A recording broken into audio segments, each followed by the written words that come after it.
Hi, Max Brantley with the Arkansas Times on Tuesday, October 17th.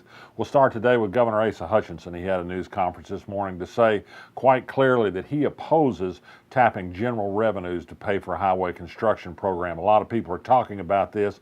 He says he's against it. He says other services can't stand the withdrawal of money. He says also should revenue grow, as some people say it might, that could be used for a tax cut. So if there's going to be something on the ballot for highways, it's going to have to be some kind of tax proposal. He's not ready to commit on the specifics of that just yet. The governor also talked a little bit about how he's pretty sure the state can be held harmless from increased cost by Donald Trump's failure to continue subsidies to health insurance under the Medicaid expansion program. He says the state will simply not pay the subsidies it's been paying the insurance companies to cover low-cost people since they're going to have a big rate increase. There are a number of questions. Even if the state is protected, whether individual ratepayers will be protected. There's some thought that their costs are going to go up regardless. It may cause some of them to be unable to afford insurance. There's talk in the Senate of a potential proposal to have a compromise on those subsidies and resume them with congressional approval, but that's got a long way to go just yet.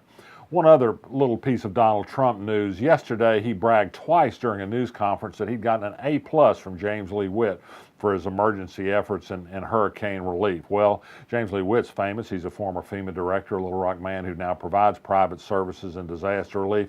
He said that's not exactly right. He said the president's administration did a great job in Florida and Texas, but it's too early to say for Puerto Rico. They clearly have problems there. He's not ready to give him an A+ on that just yet.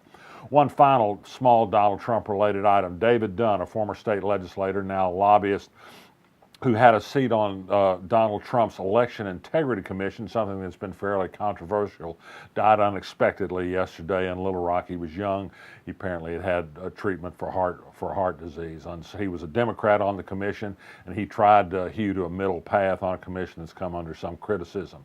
Well, it was announced today that Karl Vogel, who'd been chief of staff to Leslie Rutledge, is leaving that job. He's going to head the big coalition that's trying to push a constitutional amendment next year that'll make it very hard to sue for damages against corporations and malpractice in the healthcare field by setting limits on damages and limits on attorneys' fees.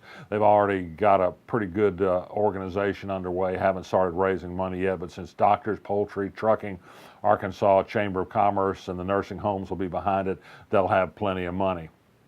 Medical marijuana remains in the news. We now know 323 organizations applied for either cultivation or dispensary permits. The biggest number of dispensary applications were in Pulaski County, and Jefferson County leads the way in cultivation permits.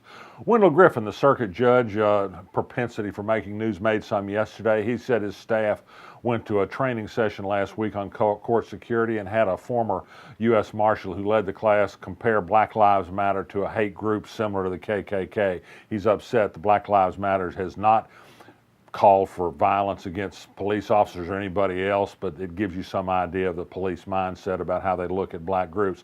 Interestingly enough, the judge was wrong in saying this was a session of the administrative offices of the courts, the administrative arm of the Supreme Court. It was not.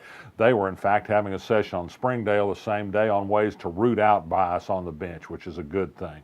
And finally, good news from Fayetteville. Circuit Judge Doug Martin says the state must produce Bart Hester and Bob Ballinger, two legislators who were keys behind the state law that prevents local civil rights ordinances to protect gay people. They don't want to testify. They don't want to produce email. No wonder. Their purpose is to discriminate against gay people. They don't want to have to admit that in court. Perhaps the ACLU and PFLAG and others who are suing to protect Fayetteville civil rights ordinance will get a chance to put them under oath. It would be nice to see if they would tell the truth about things.